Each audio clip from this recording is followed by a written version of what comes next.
Welcome back to the deep dive. It is February 21st, 2026, and I want to start with a number that I found buried in the magnet technical forecast we are looking at today. The number is 25%. 25%, yeah. That is the predicted drop in traditional search engine volume for this year alone. A quarter of the Googling habits of the entire human race just evaporating. If you work in marketing or, just use the internet, that isn't a statistic. That is an extinction event. It's a foundational shift. And frankly, if you look at the massive stack of sources we have today, from the Ad Age Leadership Survey to the technical papers from Zoom and Taskip, that number is actually, well, it's the least surprising thing happening right now. Which is really saying something. Because today we aren't just talking about shiny new tools. We are talking about the complete dismantling and rebuilding of the machinery of persuasion. We have gone from a world where we, do digital marketing to a reality that I think Leanne Lethe put best in her piece for Ad Age. She calls it the invisible engine. Right. And that distinction is absolutely crucial. Because for the last few years, we have been in this sort of pilot phase. You had a chatbot. You had an image generator, you played around with them on the side. Right, like a toy. Exactly. But the invisible engine concept argues that we are done with the toys.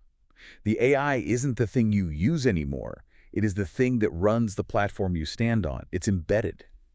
And this is but that extreme efficiency comes with a massive, glaring price tag, which is really the central tension of what we're talking about today, trust. Exactly. Because when the engine is invisible, and the content is infinite, how do you, as a consumer, trust anything you see? We have data here from PGM Solutions suggesting we are hitting a historical low in consumer confidence. Yeah, the trust deficit. So the mission today is to really unpack this for you. How do we go from agentic AI running our companies to the trust gap that is, frankly, breaking our relationships with customers?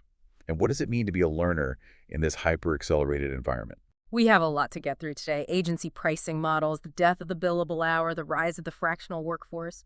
But I want to start with the metal, the hardware, or I guess the software that is acting like hardware. Let's talk about this invisible engine. Let's do it. So looking at the Ad Age contributors, specifically Leahy and Stephanie Beach, they make this point that in 2026, campaigns never sleep. Now, that sounds like typical marketing fluff. We work 24/7, but they mean it literally, don't they? They absolutely do. And to understand why this is completely different from, say, the programmatic advertising of 5 years ago, you have to look at the federated AI concept that Zoom's leadership team is discussing in their forecast. Federated AI. Okay, let's pause right there. Because in 2024 or 2025, the absolute obsession was the LLM, the monolith. Right. GPT-5, Claude 4, Gemini Ultra, the bigger, the better. You are saying that era is over? Well, it's not over, but it is becoming the background layer. The monolith model, this one giant brain that knows everything from Renaissance poetry to Python code, it is incredibly inefficient for a business to run daily operations on. Too heavy. Exactly. It is slow. It is expensive to run. We are talking really high inference costs per token. And honestly, it is a privacy nightmare. Right, because if I am a major bank, I definitely do not want to feed my proprietary customer data into a public model just to, write an email sequence. Precisely. So federated AI is the major pivot for 2026. Instead of one giant genius, you have a federation of smaller, hyper-specialized models. Like a team of experts instead of one polymath. Exactly. You might have a tiny lightning-fast model, maybe based on Llama or Mistral architecture, that lives directly on your customer service edge servers. Its only job in the world is to handle refunds. It does not know poetry, it just knows refunds. So it is way cheaper to run. Drastically cheaper and faster. Then you have a separate, heavier model for creative generation making, your campaign images or video, and maybe a third, totally air-gapped model for financial analysis. The federation is the orchestration layer that sits on top of all of this and decides where to route the task. It says, okay, this request is a refund, send it to the cheap model. Right. And this request is a new global ad campaign, so send it to the expensive creative model. It is like a general contractor subbing out the work to the best electrician or the best plumber, rather than trying to frame the house and do the wiring all by themselves. That is a perfect analogy. And this orchestration is what allows marketing to truly never sleep. These federated systems are constantly bidding, creating, testing, and optimizing without a human hitting the launch button. Which leads us to the biggest buzzword in the Magnet report. I know exactly where you're going. Agentic AI. Agentic AI, yeah. I feel like I hear this term used interchangeably with chatbot or virtual assistant. Is there actually a real technical difference here, or is this just Silicon Valley branding? Oh, there's a massive technical difference. And it really comes down to one single concept: The loops. loops. Okay, explain that. A traditional chatbot is a linear interaction. Input, output, stop. Yeah. You say, write me a welcome email. It says, here is the welcome email. The interaction is done. It waits for you again. Right, it's passive. Exactly. An agent, however, runs in a continuous loop. You give it a goal, not a discrete task. You say, increase conversions on this specific landing page by 10% by Friday. And the agent just does that. The agent breaks that overarching goal down into steps autonomously.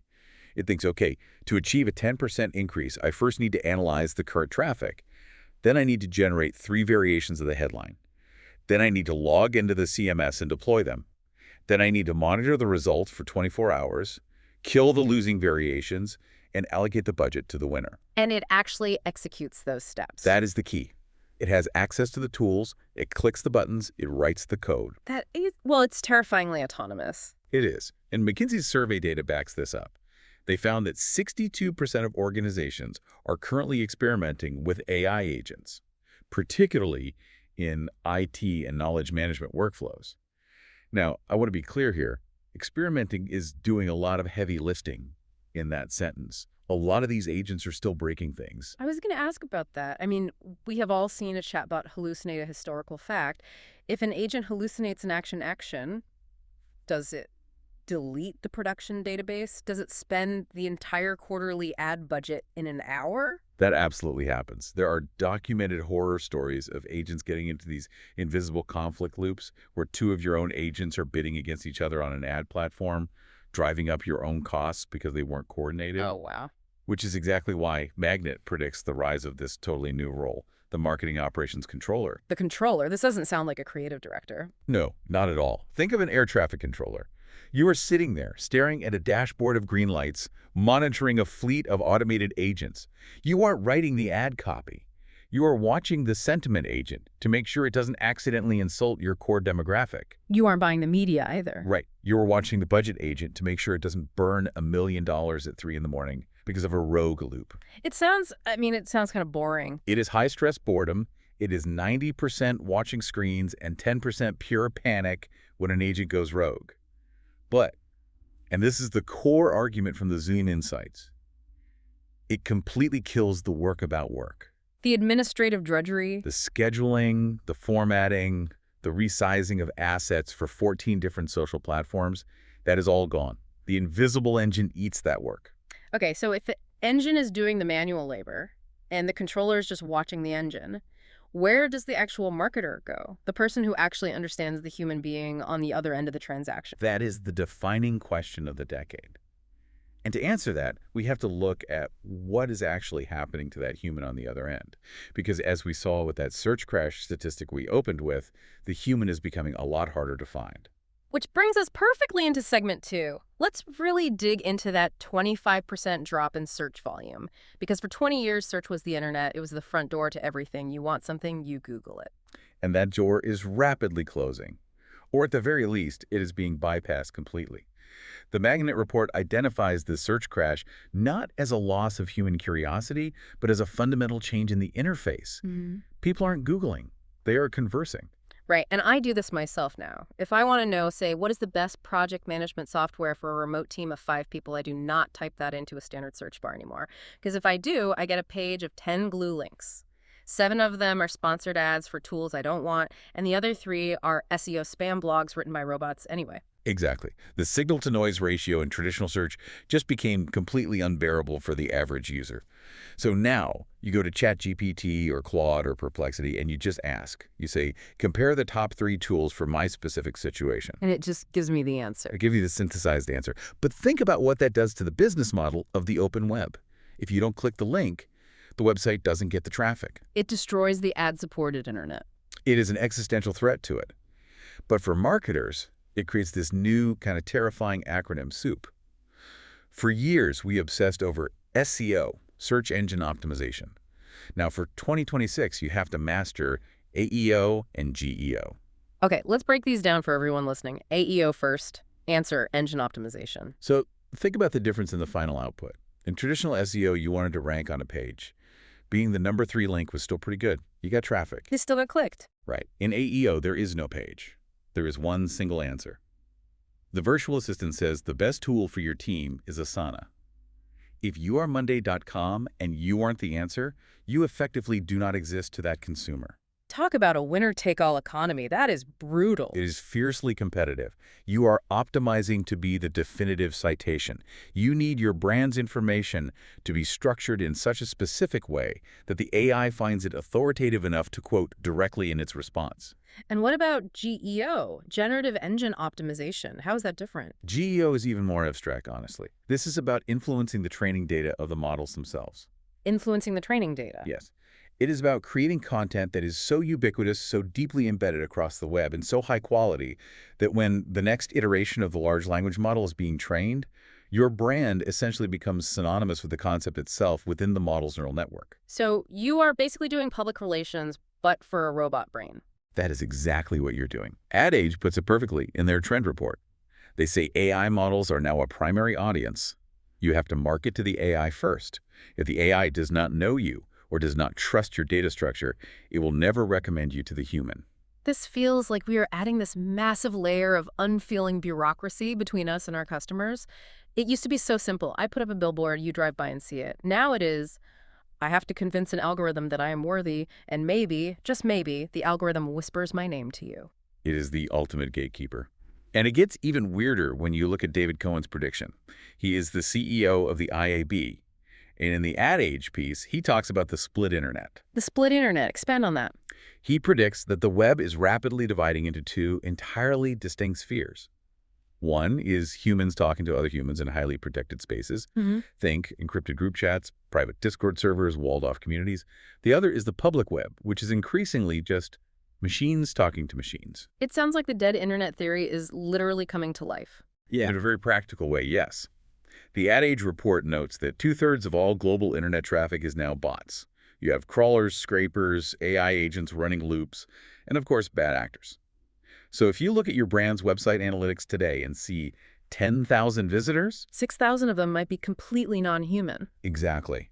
So brands find themselves in this bizarre, paradoxical position where they're spending millions optimizing their content to be read by bots, that's the GEO we talked about, so that those bots can recommend them to humans who are actively hiding in private communities specifically to avoid the bots. That is a massive headache for any CMO trying to justify their spend. It is an absolute arms race. And the implication here is that reach, the oldest metric in the book, just how many eyeballs saw your ad, is becoming totally meaningless. If half of those eyeballs are silicon, who cares? So if reach is dead, the metric has to shift to what? Engagement? Conversion? It shifts entirely to trust. Can you actually penetrate that private human sphere? Can you be the brand that a real human organically recommends to another human in a private Slack channel? Because right now, that is the only place the bots cannot go. Which is a perfect segue to segment 3. Because if the public web is just a war zone of bots and algorithms optimizing against each other, the ultimate premium currency naturally becomes trust. But looking at the numbers from the PGM Solutions report, we are essentially completely bankrupt on that front. We are deep in the red. 78% of people surveyed say their trust in the internet is at an all-time low. And honestly, looking at the landscape, can you blame them? Not at all. I mean, let's talk about hyper-personalization for a second. Magnet uses this really great analogy in their report. They say old personalization was like reading a horoscope. You know, you are a Leo, you like drama. Right, you are a male, aged 25 to 34, living in an urban center like Chicago. You probably like sports and craft beer. It was just these broad, generic buckets. But 2026 personalization is, well, it's something else entirely. They talk about morphing websites. Describe the user experience of a morphing website for us. Okay, so imagine you click a link for a new pair of running shoes. The website loads, but the website you see is completely unique to you. The AI powering the site knows you have been browsing late at night. It knows from your history that you prefer technical specs over emotional lifestyle storytelling. And it knows you are highly price sensitive. So the layout actually changes. The layout completely reconfigures itself in real time. The main headline is rewritten instantly by an LLM to appeal directly to your specific psychological profile. The images are dynamically swapped, Maybe it shows the shoe on a runner on a dark track because it knows it is 9 p.m. in your time zone. And if my friend, who is totally different from me, clicks the exact same link. They might see a bright, sunny lifestyle page with a video of a community marathon, big emotional copy, and no technical specs because the AI knows they respond to social proof and community. I mean, technically, as an engineer, that is incredible. But emotionally, as a consumer, isn't that deeply manipulative? It plunges us straight into the uncanny valley of marketing. When everything is tailored perfectly to you, it actually starts to feel fake. If the ad knows me too well, I naturally recoil. It is exactly what the PGM report labels as AI fatigue. We're just tired of being predicted. And we're really tired of not knowing what is real anymore. There is a stat in the PGM report that blew my mind. 62% of people now actively distrust reviews because they assume they are bot-written. Which is a massive problem because, as we just discussed, 2/3 of the traffic is bots. So you literally have bots writing 5-star reviews for products designed by algorithms being sold to AI purchasing agents. The human consumer looks at this entire ecosystem and says, I do not believe a single word of it. It creates this brand blurring effect. If every single company uses the exact same top-tier LLM to write their website copy and the exact same enterprise image generator to make their visuals, everything eventually starts to look and sound exactly the same. Perfect, flawless homogeneity. It is incredibly efficient, but it is deeply boring. And more importantly, it makes consumers suspicious. So how do we fix it? If I am a brand listening to this and I want to prove to my customers that I am not just a hallucination generated by a server farm, what is the actual playbook? You have to fundamentally change the data relationship you have with your audience. This is where zero-party data becomes critical. Differentiate that for us, because we all know first-party and third-party data. Right. Third-party data is the old surveillance model. I buy a list of email addresses from a broker, or I track you across the web using cookies. You don't know I'm doing it. First-party data is transactional. You bought a shirt from me, so now I know your size and your address. And zero-party. Zero-party data is conversational. It is data you actively give me because you want a better, more personalized result. Think of a direct-to-consumer skincare brand. They have a detailed quiz on their site. Do you have oily skin? Is it sensitive? Do you prefer a gel or a heavy cream? And I happily fill that out because I actually want the right product for my face. Exactly. You are volunteering the data. It is entirely explicit. Yeah. The consumer is saying, I'm telling you this personal information so you can help me. It is not surveillance anymore. It is a requested service. So the dynamic shifts from the brand saying, I am watching you, to the brand saying, I am listening to you. Yes. And in the low-trust world, that kind of transparency is absolute gold. The Zoom Leadership Insights put it very bluntly. They said, say what you do and do what you say. If you're using AI to generate an image, disclose it. If you are collecting data, tell the user exactly why and how it benefits them. It seems so simple, just be honest, yet so few companies actually do it well. Because it requires restraint. It requires fighting the urge to hoard every single piece of data just because the technology allows you to. Restraint. That is a really good word for 2026. And that leads us nicely into the creative renaissance. Because if every brand has access to the exact same powerful AI tools, the only variable left to compete on is the human being. It is the human-made premium. Ad Age makes this fascinating comparison. They compare human-made content to the organic food movement. Think back to the 1950s. Processed food was an absolute miracle. It was cheap, it was perfectly uniform, it lasted forever in the pantry. The era of the TV dinner? Exactly. Everyone loved it. But eventually, people realized it wasn't actually great for them. It lacked nutrition. And suddenly, a misshapen apple with a little dirt on it became vastly more valuable than a perfect preserved pie. We are seeing that exact same shift with digital content today. Handcrafted with all its flaws is becoming a luxury indicator. But the smart brands, the ones really winning right now, they aren't rejecting AI completely like Luddites. They are using it to amplify that human element. We have some killer case studies from the digital defined stack here. I want to start with Dove. Dove's The Code campaign. This is an absolute masterclass in brand alignment. Walk us through it, because Dove has been running their real beauty campaigns for, 20 years? But how does that ethos apply to generative AI? Well, they identified a massive systemic problem. If you went to Midjourney or Dale in, say, 2024 or 2025, and you typed the prompt, beautiful woman, what did you invariably get? You got a very specific, narrow look. Young, usually white, very thin, blonde, basically heavily airbrushed. Right. The AI wasn't maliciously racist or ageist. It was just reflecting the bias of its training data, which is essentially the entire history of modern advertising and media.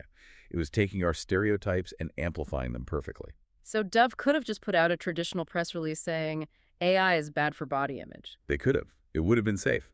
But they didn't. Instead, they launched the Real Beauty Prompt Playbook. They created this massive open source guide for creators, designers, and ad agencies on exactly how to prompt the AI to get diverse, realistic results. They basically hacked the prompt. They did. They taught the industry that you can't just type beautiful. You have to explicitly describe the skin texture, the age lines, the ethnicity, the diverse body type. They turned the black box of AI from a bias machine into a tool for inclusivity. That is brilliant because it acknowledges reality. People are going to use these tools. You cannot stop the tide of technology, but you can steer it. Exactly. It was not an anti-tech campaign. It was a pro-humanity campaign. Then there is the Burger King case study, the $1 Million Whopper. This felt a lot less like a social mission and more like just pure chaotic fun. It was brilliant gamification. They invited their users to design their ideal crazy burger using a generative AI engine built into the app. You could type in sriracha, vanilla ice cream, and jalapenos, and the AI would instantly generate a gorgeous, photorealistic image of that absolute monstrosity. But they didn't try to hide the fact that an AI was making the pictures. No, the AI was the toy itself. They let the customer look under the hood and play with the invisible engine. It made this intimidating technology feel totally approachable. And purely from a business standpoint, it generated millions of user-created images that were instantly shared on social media, which is essentially millions of dollars in free advertising. And what about Heinz? The Heinz AI ketchup campaign. Right. This was a similar vein of leaning into the tech. They literally just went to DALL-E 2 and typed the single word ketchup. And the AI, without any other prompting, drew a bottle that looked suspiciously exactly like a classic Heinz bottle. Even the robot knows Heinz is ketchup. That was essentially the tagline. It was a massive brand flex. It proved that their historical brand equity was so deep, so foundational, that it had literally permeated the latent space of the neural networks. Those are all really great high-level examples of the right way to do this creatively. But we have to look at the operational reality, too, because for every cool, culturally relevant Burger King campaign, there is a mid-sized company out there just desperately trying to save some money. Digital Define mentions Klarna in this context. Klarna is the ultimate efficiency case study. They publicly reported $10 million in annualized savings purely by switching to AI for their image generation. But honestly, the dollar amount isn't the stat that stuck with me. It was the time savings. They cut their image production cycles from 6 weeks down to 7 days. 6 weeks to 7 days? That is, what, an 80% reduction in time to market? It is massive. And for a modern, agile business, that speed is irresistible. You can react to cultural trends instantly. If a meme takes off on a Tuesday afternoon, you can have a fully produced, high-quality visual campaign running globally by Wednesday morning. In the old world, you would still be calling photographers to check their availability. But this brings up a huge existential issue for the services industry. If I am an ad agency and I historically charged you for 6 weeks of my team's labor to build a campaign, and now my AI stack lets me do it in 7 days, do I charge you 1/6 of the price? If you do that, you go out of business by the end of the year. And this moves us right into segment 5, the business of marketing. Because of this dynamic, the traditional billable hour is dying. It feels like agency folks have been saying the billable hour is dying for a decade, but AI is finally the thing pulling the plug. It makes the billable hour completely illogical. Why should an agency be financially penalized for investing in technology that makes them more efficient? If I have built a proprietary, federated AI stack that lets my team do a month's worth of work in an hour, I should be paid more for the speed and the quality, not less because it took fewer hours. So what is the new model? The TaskUp forecast talks a lot about value-based pricing. Value-based pricing is the holy grail for agencies. It means I charge you based on the business outcome. If my AI-driven campaign generates $1 million in net new sales for your company, I take a percentage of that value. Maybe 10%, maybe 20%. But that is incredibly risky. Marketing attribution is notoriously messy. How do you definitively prove that my specific ad caused the sale, and it wasn't just seasonality or a competitor going out of business? Exactly. Clients absolutely love value-based pricing when it works, but agencies hate absorbing all that risk. So the actual practical trend dominating 2026 is the hybrid model. A mix of both. Right. You pay a baseline retainer. Yep. That retainer covers the agency's fixed overhead, their expensive API costs, and the salaries for those marketing operations controllers we talked about. It keeps the lights on. And then Layered on top of that, there are performance bonuses tied to specific, agreed-upon KPIs. It aligns the incentives without bankrupting the agency if the market suddenly tanks. It forces a real partnership. You are essentially in the boat together. It does. But there is another massive shift in the workforce happening right alongside this, which the SOS Consult report highlighted: the rise of the fractional executive. The fractional CMO. I am seeing this title absolutely everywhere on LinkedIn lately. It is simple economics driving it. An experienced full-time chief marketing officer in a major market costs what? 250,000, 300,000, maybe 400,000 when you factor in equity and performance bonuses. Easily. Plus full executive benefits. But in an AI-driven, agentic world, the actual doing of the marketing is becoming incredibly cheap. The execution, the daily grind, is handled by software agents and a few junior controllers. What a company actually needs is the brain. They need the high-level strategy and capital allocation skills. But you are saying they don't need that brain sitting in an office 40 hours a week. Maybe they don't. Yeah. Maybe they only need high-level strategic direction for 10 hours a month. So instead of a full-time hire, you bring in a fractional CMO, you pay them, say, $8,000 a month. They come in, they set the strategic vision, they audit the agents and the controllers, make sure everything is aligned, and then they leave. It is the gigification of the C-suite. It really is, and it opens up this incredible concept of global arbitrage. If you are a mid-sized company in New York, you don't have to hire locally. You can hire a brilliant fractional strategist sitting in London or Cape Town or Buenos Aires. They get a fantastic rate for their local market, you get a massive discount on top-tier talent, and everybody wins. It really emphasizes this efficiency mandate we are seeing across the board. Right. But all of this, the fractional strategy, the fast execution, it relies entirely on the tools actually working properly. Which brings us to our final segment, the 2026 tooling landscape. Because I will be completely honest with you, my monthly software subscription list is completely out of control. Tool bloat. It is a real diagnosed corporate disease at this point. Yeah. The Puppy Dog blog, which, by the way, is just a great name from tech publication, they really dig into this tension between the modular stack and the all-in-one platform. Right, the classic enterprise tech debate. Do I buy the Frankenstein stack of 10 different best-in-class specialized tools and try to wire them together, or do I just buy the one giant monolithic platform that promises to do everything okay, but nothing perfectly? In the early generative AI days, think 2023 or 2024, you had absolutely no choice but to go modular. You needed Midjourney for your images, ChatGPT for your text copy, 11 Labs for your audio.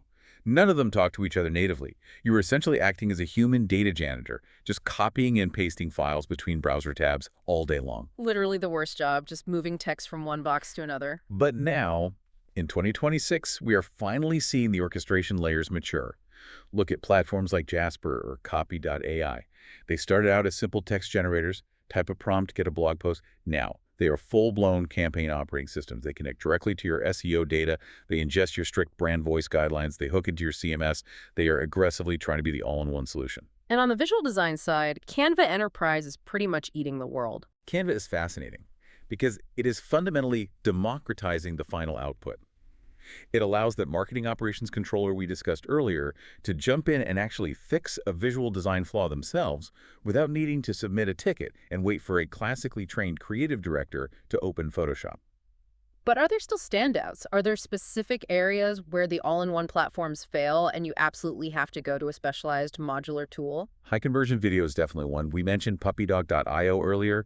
They are dominating this very specific use case of demo automation. You take a raw, messy screen recording of your software, and their AI turns it into a perfectly polished, zoomed-in, professionally narrated product video. It is incredibly hard for a general-purpose AI to get that specific workflow right. And what about high-end cinematic video? For that, you are still looking at Sora or LTX Studio. If you want to generate a cinematic Super Bowl quality video from text prompts, you still need the dedicated heavy hitters. The general platforms just don't have the compute for it. And audio. 11 Labs remains the absolute gold standard for emotional voice cloning and generation. And we are utilizing Descript-style technology right now in our workflow, editing complex audio files just by deleting words in a text transcript. It is indispensable for modern content creation. But the core warning from the Puppy Dog blog is really key here. They wrote, A faster hammer does not help you if you are building the wrong house. That is the ultimate takeaway for the tooling landscape. You can have the most expensive, fully federated AI stack in the world. You can have a fleet of autonomous agents running loops 24/7.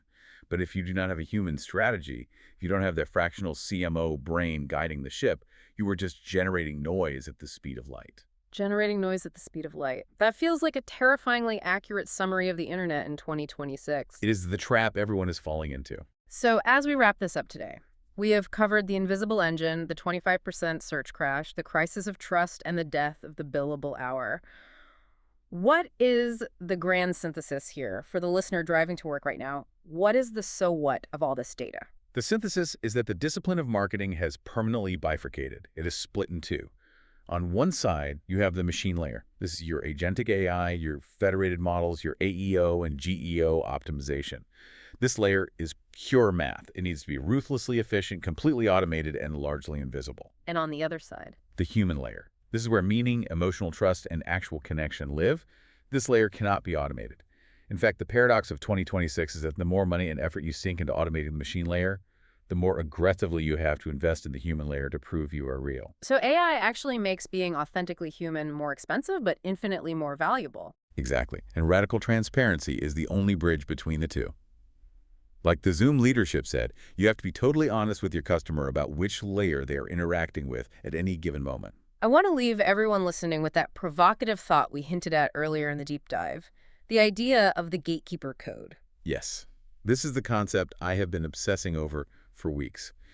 If we accept the data, if the internet is really 66% bots, and human search volume is dropping by a quarter, and AI agents are increasingly authorized to make purchasing decisions, Then who exactly are we marketing to? there is a very real mathematical possibility that the future of marketing is no longer about persuading a human being with a clever billboard or an emotional commercial. It is entirely about convincing a human's personal AI agent that your product is mathematically worth the biological human's time. So I am not pitching you, the consumer, anymore. I am pitching your digital butler. You are pitching the algorithm that curates your specific reality. If I cannot convince your personal agent that my brand is the definitive answer in an AEO landscape, then you, the living, breathing human, will literally never even know I exist. You won't see me. That is a fundamental, terrifying shift in power. We aren't fighting other brands for human attention anymore. We are fighting the machines for access. Access to the consciousness of the consumer, which is now entirely granted or denied by the machine layer. Wow. Okay, on that slightly existential note, listeners, I want you to try something this week. Do a personal audit. Look at your phone. Look at your browser habits. Ask yourself, how many daily decisions are you already completely outsourcing to an algorithm? Are you using the engine, or is the invisible engine already driving you? And if you are a marketer or a founder, you need to ask yourself the hard question. Are you building genuine trust with your zero-party data, or are you just feeding more noise to the bots? That is the most important question you can ask this year. Thank you for diving deep into the sources with us today. We will see you in the future. Take care, everyone.